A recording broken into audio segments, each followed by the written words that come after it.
Em 16 anos, as áreas urbanas sob influência de grupos armados cresceram mais de 100% na região metropolitana do Rio de Janeiro. De acordo com o mapa dos grupos armados, as regiões dominadas por traficantes e milicianos passaram de 8,7% para 20% entre 2006 e 2021. O levantamento revela ainda que na capital, as milícias assumiram 30% da área da cidade. Considerando a área total sob influência da milícia, o crescimento passou de 52,6 quilômetros quadrados para 256,28, o que corresponde a 10% de toda a área territorial da região metropolitana do Rio. O levantamento foi divulgado pelo Instituto Fogo Cruzado e pelo Grupo de Estudos dos Novos Ilegalismos da Universidade Federal Fluminense. De acordo com os pesquisadores, os dados são os primeiros do tipo e encontraram elementos importantes para a construção de políticas públicas na área de segurança.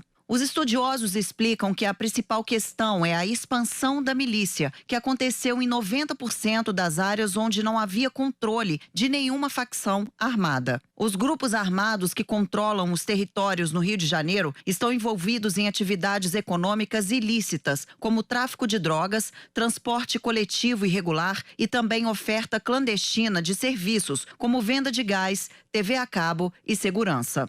Entre os fatores que influenciaram na ocupação dos territórios dominados por grupos armados, a pesquisa aponta a Comissão Parlamentar de Inquérito das Milícias, em 2008, as unidades de polícia pacificadora, que durou de 2008 a 2016, a crise socioeconômica, política e fiscal no estado de 2014 a 2017 e crise da gestão da segurança pública, que levou ao fim a secretaria específica e a autonomia das polícias civil e militar em 2019. A Polícia Militar informou que a corporação age no combate ao crime organizado a partir de informações do setor de inteligência e de órgãos oficiais, como o Instituto de Segurança Pública, sendo executadas com base em protocolos técnicos definidos pelas legislações e determinações judiciais vigentes. Já a Polícia Civil informou que não vai comentar a pesquisa por não ter conhecimento sobre a metodologia utilizada e que possui um departamento próprio de inteligência. E a gente segue falando sobre segurança, Vinícius, porque dados do Fórum de Segurança Pública indicam e questionam também a confiança dos dados de homicídio no Brasil. O que diz a nota, Vinícius? O que diz esse estudo?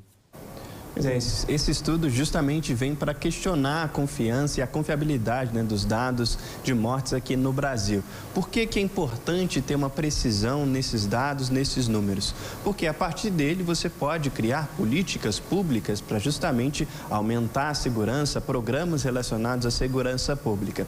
Vou explicar como é que funciona. Aqui no Brasil são registrados dados de duas maneiras. Primeiro, pela polícia, através dos boletins de ocorrência e também pelas estatísticas de mortalidade do Ministério da Saúde, com base nas declarações de óbito. Então, são essas duas maneiras que são declaradas o tipo, como a pessoa morreu, o que aconteceu, aonde que aconteceu a morte aqui no Brasil.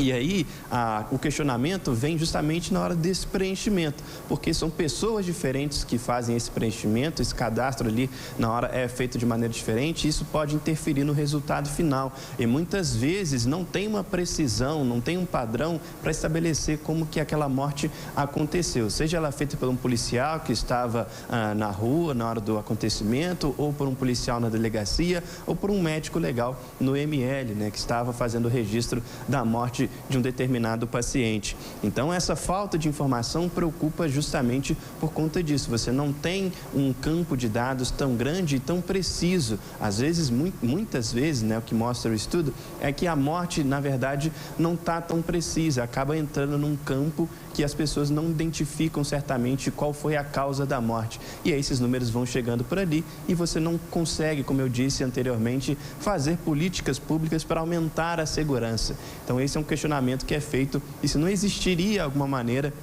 de ter um padrão, de repente, de todos preencherem o mesmo documento, para que esses dados fossem o mais precisos possíveis, para que a gente tivesse melhores condições na segurança pública. Elias.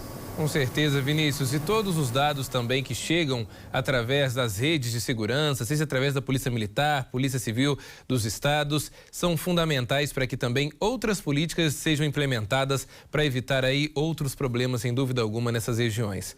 Vinícius, obrigado pelas informações. Uma ótima noite para você.